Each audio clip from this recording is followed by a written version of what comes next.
पहले तो आपके इस गांव के प्रांगण में आपने मुझे अपनी बात रखने का, आपसे परिचय करने का जो अवसर दिया है उसके लिए आपके शुक्रगुजार हैं, आपका धन्यवाद करते हैं। देखिए, हमारा नाम है प्रशांत किशोर। हम नेता ना हैं, हम नेता नहीं हैं, आपसे वोट मांगने नहीं आए हैं, पैदल चल रहे हैं। आधा आदमी के तो बुझाते नहीं थे कि भाई वोट मांगत नहीं खान, तो पैदल काहे चलता। संकल्प किए हैं कि पूरा बिहार, गांव, शहर, कस्बा, पंचायत पैदले चल के जाएंगे। पूरा बिहार घूमने में करीब करीब 5000 किलोमीटर पैदल चलना पड़ेगा। 1 से 1.5 साल का समय लागी। अपना घर परिवार सब छोड़ के इस साल 1.5 साल पैदल पैदल हम काहे चलता नहीं। हमारा पैदल चले से तरह गरीबी ना खत्म हुई। हमारे पैदल चलने से आपको रोजगार नहीं मिलेगा। हमारे पैदल चलने से आपका सड़क नहीं बनेगा, गली नाली के हालत ठीक ना हो रहा, घर ना मिली रहा, लइकन के पढ़े के व्यवस्था ना हो। तो हम पैदल काहे चलता नहीं। पैदल इसलिए चल रहे हैं कि जिस समाज में आप और हम रहते हैं, बिहार में जिस राज्य में रहते हैं, आज से 40-50 साल पहले भी हम लोग देश का सबसे गरीब और पिछड़ा राज्य थे। आज 50 वर्ष के बाद भी देश का सबसे गरीब, सबसे पिछड़ा, सबसे ज्यादा अशिक्षित, भूखमरी और बेरोजगारी वाला राज्य बिहार ही है। इस सुधरत नहीं थे। रवा कितना आदमी के वोट दे देनी, कभी कांग्रेस के जितैनी, फिर लालू जी के जितैनी, फिर नीतीश कुमार पर दाव लगैले बानी, दिल्ली में मोदी जी के बैठैले बानी, लेकिन बिहार के दुर्दशा सुधरत नहीं थे। काहे नहीं थे सुधरत। ई चलल बानी देखे या बतावे। हम आज गावे गावे घूमता नहीं, तो जितना राउर समस्या बा, कहीं गली नहीं खे, कहीं नाली नहीं खे, कहीं पढ़े के व्यवस्था नहीं खे, कहीं अस्पताल नहीं खे, आदमी के घर नहीं खे मिलत, सारा बात लिखता नहीं, समझता नहीं। पदयात्रा इसलिए कर रहे हैं कि जब पदयात्रा खत्म होके तो हर पंचायत के 10 साल के विकास का योजना बना रहे हैं। जब पदयात्रा खत्म हुई तो बना के जारी करो। आप देख पाइएगा कि आपके गांव के लिए, आपके पंचायत के लिए जन सुराज का क्या योजना है। योजना विकास के मतलब खाली टूटल सड़क का बनना नहीं है। नाली नहीं खे, सड़क नहीं खे, बन जाइए तो समस्या का समाधान है। उस योजना में आप देखिएगा कि उसमें बताया जाएगा कि आपके बच्चों के पढ़ने के लिए आपके पंचायत में क्या व्यवस्था किया जाएगा। उस योजना में बताएंगे कि यहाँ पर खेती किसानी करने वाले का आमदनी कैसे बढ़ाया जाएगा। उस योजना में ये भी बताएंगे कि हर पंचायत में 500 से 1000 लड़कन के नया रोजगार कैसे मिली, ताकि कोई के बाहर जाके मजदूरी ना करे पड़ी। जब पदयात्रा खत्म हुई तो ये आई रवा भिजुन कागज, आप उसको देखिए, समझिए, पढ़िए, ठीक लगे तो अपनाइए, ना ठीक लगेगा तो फेंक दीजिएगा। लेकिन हम तो आज चलल बानी तो हमरा पता चला था कि रवा यहाँ का दिक्कत बा। रवा तो एजे रही रे भाई, आपको तो पहले से पता है, आपको सारा समस्या पहले से मालूम है, तो इस सुधरत काहे नहीं थे, इहो बतावे आइल बानी। देखी काहे नहीं थे सुधरत। 5 वर्ष हमने के बिहार में बैठ के बतियावता नहीं जा कि जा कितना भ्रष्टाचार बा, लड़कन के पढ़े के व्यवस्था नहीं खे, रोजगार नहीं खे, फसल के दाम नहीं खे, बाढ़ आवता, नाली गली नहीं खे। लेकिन जहिया वोट होता रे भाई, वो दिन सब बात भुला जाता। वोट के दिन तो बिहार में आदमी के 4 गो बात याद बा। पहला बात, हमार जात का बा, हमारा जात के खड़ा बा, चलो ओकरा के वोट दे दिहल जाओ। जे जात से बच जाता ओकरा के हिंदू मुसलमान भारत पाकिस्तान कह के वोट लिया था। सब हिंदू एक हो जा मुसलमान ना जीते के चाहिए, जाके आदमी जात धर्म के नाम पर वोट देता। जे दोनों से बच जाता तो कहता कि भैया जाए दी, रोड नहीं खे, रोजगार नहीं खे। लेकिन हम लालू जी के जो जंगल राज रहे अपराध वाला, वो ना चाहिए रे भाई। तो लालू जी के डर से आदमी जाके भाजपा के देता हूं वोट। और चौथा कैटेगरी बा हमनी के मुसलमान भाई लोग के। ये लोग कहता कि भैया भाजपा तो मुसलमान विरोधी पार्टी है, तो भाजपा के तो दे ना सकी। अब बिहार में दुइये गो दल बा, मोदी जी के भाजपा और लालू जी के ललटेन।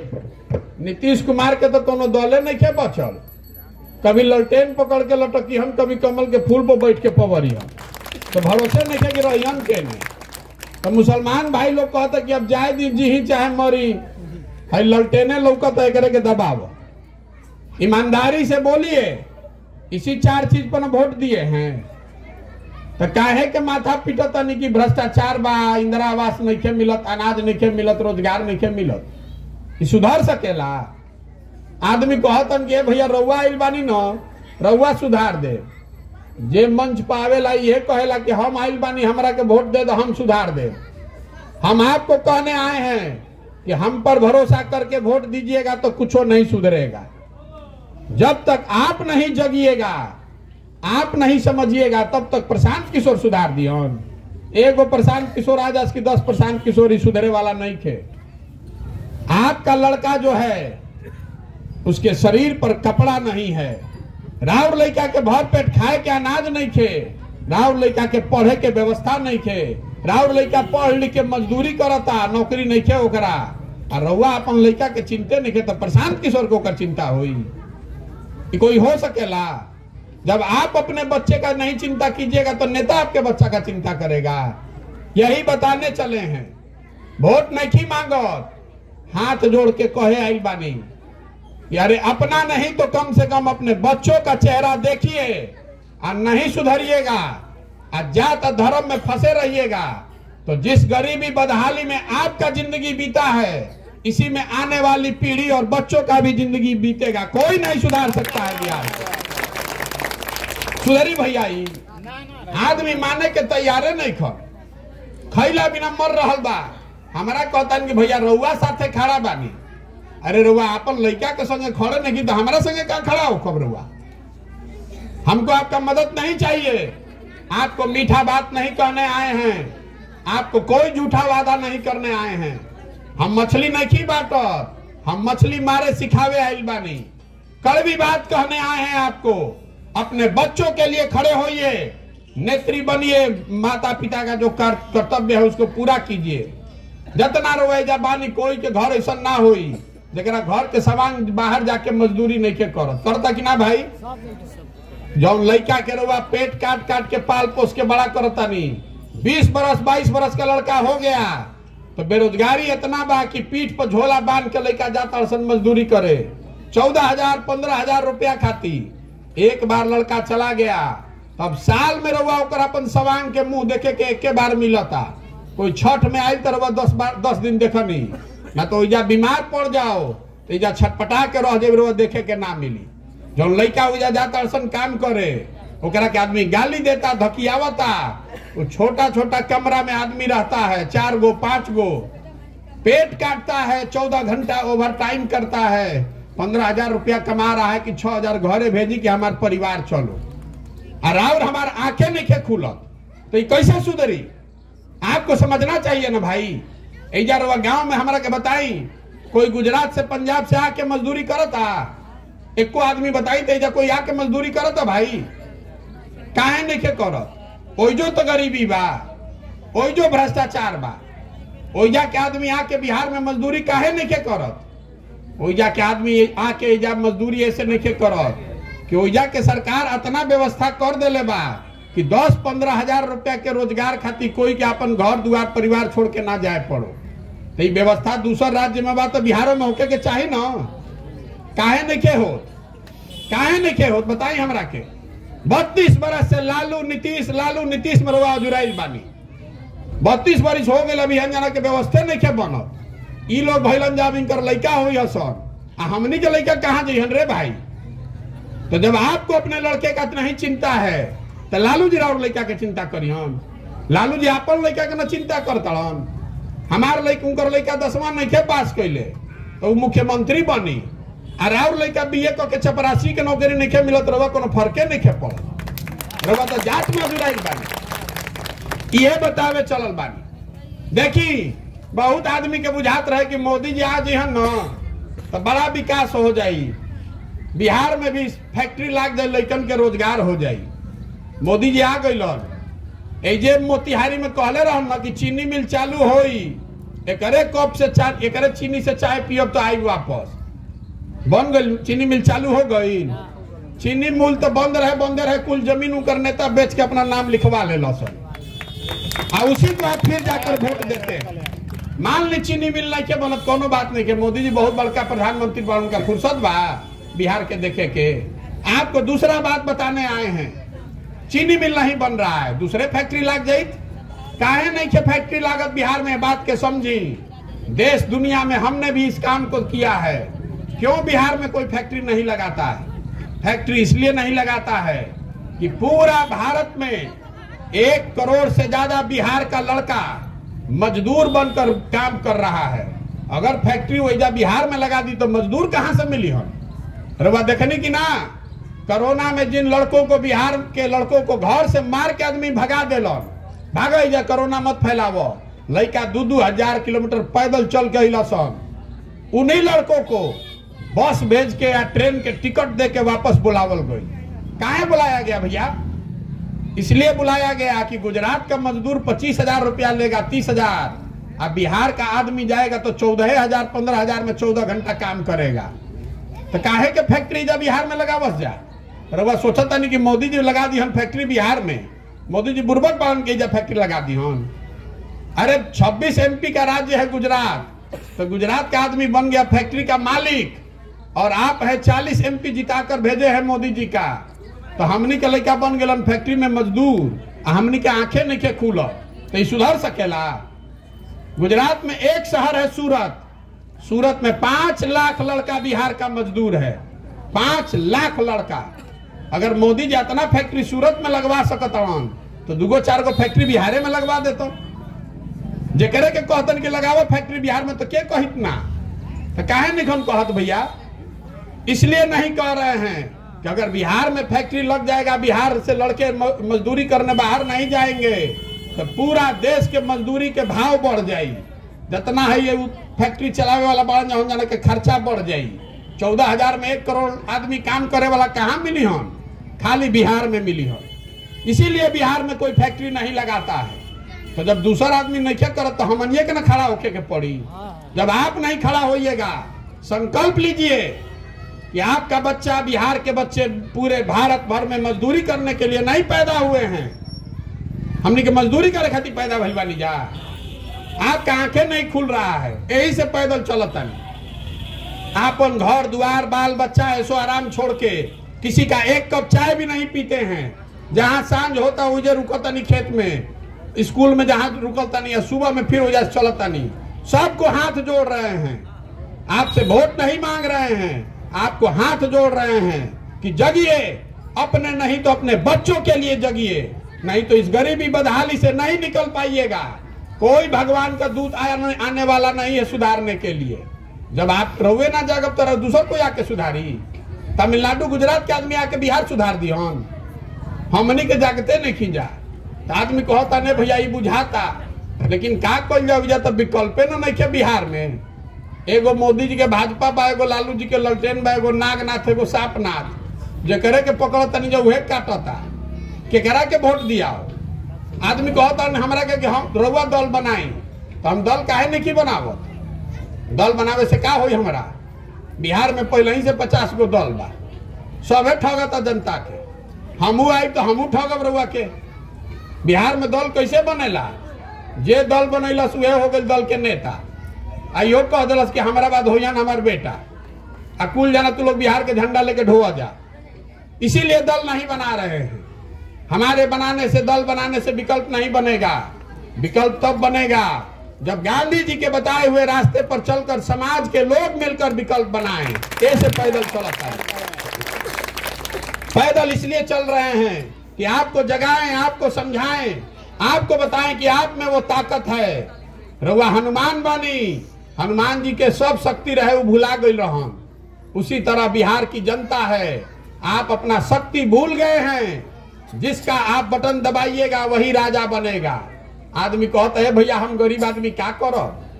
अरे जब तक आप बटन नहीं दबाइएगा कोई मुखिया राजा नहीं बन सकता है।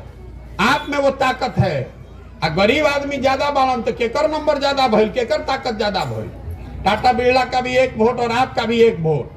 संकल्प लीजिए कि वोट जात पर नहीं देंगे, धर्म पर नहीं देंगे।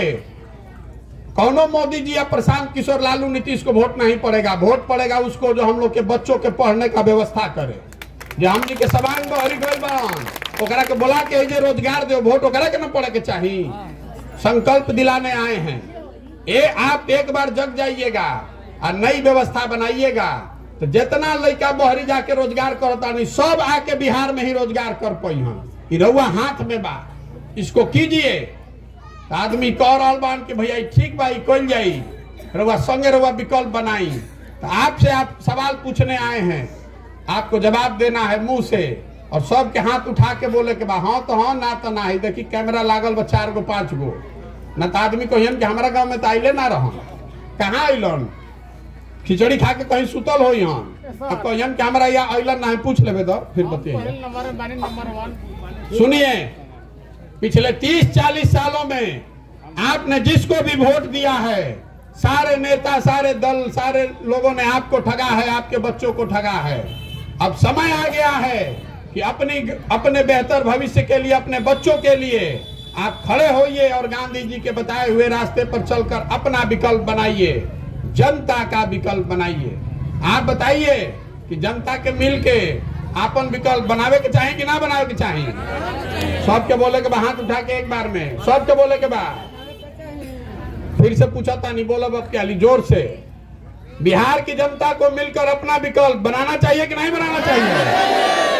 बनाना चाहिए ना भाई, बनाना चाहिए ना। आदमी कहता ए भैया विकल्प तो बन जाये, सब बुझा गई, चुनाव कैसे जीतल जाये? इतना बड़ा बड़ा दल है, नेता है, पैसा है, हमनी के गरीब आदमी हमनी कैसे जीतल जाये? हम आपको बताने आए हैं कि आप कैसे जीतिएगा। देखिए, जन बल के आगे कोई बल नहीं है। जहां पर जनता खड़ी हो जाएगी उसके सामने कोई दल, कोई समीकरण टिकने वाला नहीं है। एक बार आप खड़े हो जाइएगा तो कोई दल, कोई समीकरण टिक पाई। जनता के आगे कोई बल नहीं है। और दूसर बात समझ जाए, जे हमरा के जाना था प्रशांत किशोर के, ओकरा मालूम बा कि हमरा और कुछ आवे चाहे ना, चुनाव लड़ावे आवेला। पिछला 10 साल में हम जेकरे हाथ पकड़ ले बानी, कोई दल, कोई नेता आज तक चुनावे नहीं हारा है। इस बार संकल्प किए हैं कि किसी दल का नहीं, किसी नेता का नहीं, बिहार की जनता का हाथ पकड़े हैं। जिसको भी समाज चुन कर निकाल देगा, जेकरा के भी समाज चुन के निकाल दी, अगड़ा हो, पिछड़ा हो, हिंदू हो, मुसलमान हो, गरीब हो, अमीर हो, महिला हो, पुरुष हो, जिसको समाज चुन कर निकालेगा उसी के पीछे अपना पूरा ताकत, शक्ति, पैसा, बुद्धि लगाई और आपके आशीर्वाद से उसको जिता कर लाएंगे। तब न सुधरेगा बिहार। बिहार तब सुधरी जब हजारों अच्छे लड़के वार्ड सदस्य बनेंगे। बिहार तब सुधरेगा जब 5000, 6000 अच्छा आदमी मुखिया बनियन। बिहार तब सुधरी जब जिला परिषद प्रमुख जिलों का अच्छा बनियन। बिहार तब सुधरी जब 100-150 अच्छा आदमी विधायक बनी। खाली मुख्यमंत्री बदलने से बिहार नहीं सुधरने वाला है। पूरा व्यवस्था में घून लाग गई बा, नीचे से ऊपर तक सब तो लुटही में लागल बा। तो पूरा व्यवस्था बदलने के लिए निकले हैं। आपसे वोट नहीं मांगे, आपसे चंदा नहीं मांग रहे हैं। और नजर घुमा के देख ली, कहीं एगो फोटो भी आपन ना लगाई। आपसे मांगने आए हैं आपका समर्थन और आशीर्वाद। ये कठिन काम है। 50 वर्ष में बिहार में कोई के हिम्मत ना पड़ल करे के ये काम करने निकले हैं। अपना घर परिवार सब छोड़कर निकले हैं। आपका आशीर्वाद चाहिए, ऊपर वाले की कृपा चाहिए, तभी काम हो पाएगा। जमीन पर काउर लागल बा, दौड़ के एकरा से ना निकल सके आदमी, बैठ के ईंटा से रगड़ के छोड़ावे पड़ी। मेहनत करना पड़ेगा, पसीना बहाना पड़ेगा। अगर आपको लगता है कि जो काम कर रहे हैं कि काम ठीक काम है, बिहार के बच्चों के भविष्य के लिए है, तो एक बार हाथ उठाकर आशीर्वाद दीजिए। आशीर्वाद दीजिए, है ना आपका आशीर्वाद? करी ना प्रयास, होखो ना प्रयास। एगो अंतिम बात, हमनी के बहरी जाता नहीं जा तो कहता सन बिहारी मतलब बेवकूफ, बिहारी मतलब अनपढ़, ये शब्द बिहारी गाली बन गया है। हम लोग बेवकूफ आदमी हैं सब। बिहार का आदमी बेवकूफ नहीं है, ये नेताओं ने और व्यवस्था ने हम लोग को बेवकूफ बना दिया है। ये ज्ञान की भूमि रही है, ये ज्ञान की भूमि रही है बिहार। देवताओं को भी यहाँ पर आकर ज्ञान मिला है। इस मिट्टी का गौरव करना सीखिए। बिहारी गाली नहीं है, ये शान की बात है। ये एक बार आप खड़े हो जाइएगा और नई व्यवस्था बनाइएगा अपने बच्चों के लिए, तो जो बच्चे बाहर आज फैक्ट्री में मजदूरी कर रहे हैं, वही लड़के आकर यहाँ फैक्ट्री लगाएंगे भी और चलाएंगे भी। आप लिख कर रखिए। 2000 साल के देश के इतिहास में 1500 साल तक तो देश के राजनीति जे बिहार पाटलिपुत्र से चलल बा। हमनी के वो लोग क्या सिखाइन जा, ये तो हमनी के आपन के मारल बानी जा। अपने गलती से हम लोग इस दुर्दशा में, गर्त में गिरे हैं। आप खड़ा होइए और संकल्प लीजिए अपने बच्चों के नाम पर कि हमारे बच्चे पढ़ेंगे, हमारे बच्चे बाहर जाकर मजदूरी नहीं करेंगे। ऐसी व्यवस्था बिहार में बनाएंगे। तो प्रयास होके चाहिए कि ना होके चाहिए? होके चाहिए ना भाई, होना चाहिए ना। एक बार इस मिट्टी के लिए, इस जहां पर हम लोग का जन्म हुआ है, जहां हम लोग के माँ बाप और पूर्वज पैदा हुए, इस मिट्टी के सम्मान में एक नारा लगाएंगे। मैं बोलूंगा जय बिहार, आपको बोलना है जय जय बिहार। ताकत से बोलिएगा, मोदी जी तक सुनाई देवे के चाहिए। जय बिहार। इतने आदमी में दम बा बिहार के। जय बिहार, जय बिहार। बहुत बहुत धन्यवाद।